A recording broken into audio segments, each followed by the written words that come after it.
हम आने वाले दिनों में जल जीवन मिशन को लेकर के आगे बढ़ेंगे। संगम सिर्फ नदियों के नहीं, सरकार और दायित्वों के भी होते हैं। आसमान में जल भंडारों पर लहराता तिरंगा और शुष्क जमीन के सीने पर मुस्कुराते जल कमल। जो कवायद चल रही थी, कार्रवाई चल रही थी, आज वह धरती पर उतर रही है। अपने भगीरथ प्रयास से प्रदेश में जल जीवन मिशन की सफलता सुनिश्चित करते माननीय मुख्यमंत्री दिन में रंगोली सजाता, रात में दिवाली मनाता विंध्य और बुंदेलखंड। हर घर में पानी की ये धार अब सालों भर बरकरार रहेगी।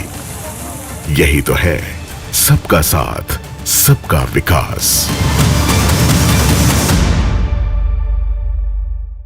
हाय एवरीवन, मेरा नाम ऐश्वर्या दुबे है। मैं आगरा उत्तर प्रदेश से हूँ। मैंने अपनी schooling saint Clare's senior secondary school Agra से की है। उसके बाद मैंने बीएससी एमएससी इंटीग्रेटेड कोर्स किया कंप्यूटर साइंस में दयालबाग एजुकेशनल इंस्टीट्यूट आगरा से। 2019 मिड से मैंने सिविल सर्विसेज की प्रिपरेशन शुरू की थी।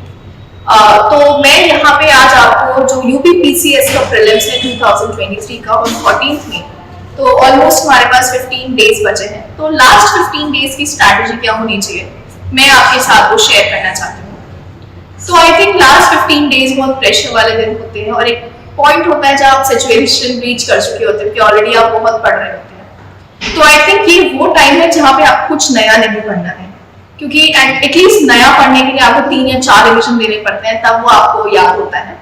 तो आई थिंक आपको ये फोकस करना चाहिए कि आप कुछ भी नया ना करें। कोई भी आपसे कुछ भी कहते हैं, आप नया ना करें, और आपने जो अब तक पढ़ा है आप उस पर कॉन्फिडेंस रखें, क्योंकि गेम आपका नॉलेज का नहीं है, गेम आपकी स्ट्रैटेजी पेशेंस का है।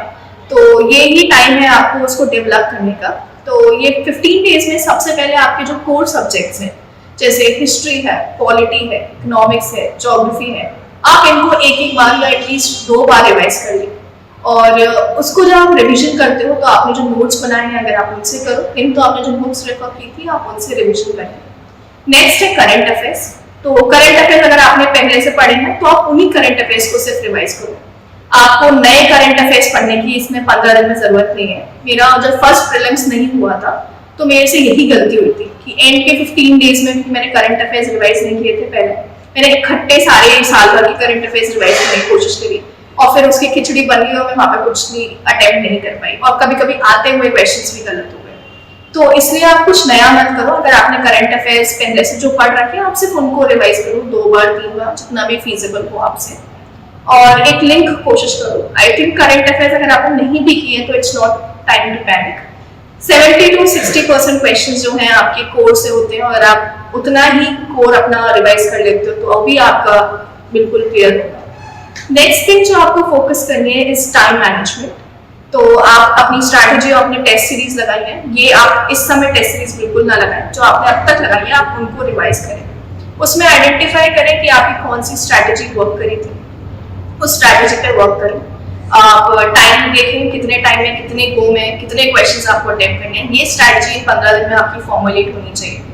और लास्ट के 1 और 2 डेज आई थिंक आपको रेस्ट लेना चाहिए। ये मैंने भी किया था, एक दिन पहले मैंने कुछ नहीं किया था, और ये टाइम होता है आपको अपने आप को बिलीव कराने का कि आप इस बार एग्जाम क्लियर करोगे। ये बहुत जरूरी होता है, कॉन्फिडेंस होना बहुत जरूरी होता है। तो आई थिंक 1-2 दिन पहले आप रेस्ट कर सकते हो, आप फ्रेंड से बातें कर सकते हो जो आपको मोटिवेट करते हैं, फैमिली के साथ टाइम स्पेंड कर सकते हो, and I think you should relax. तो all the best to everyone who are preparing for UPPCS 2023।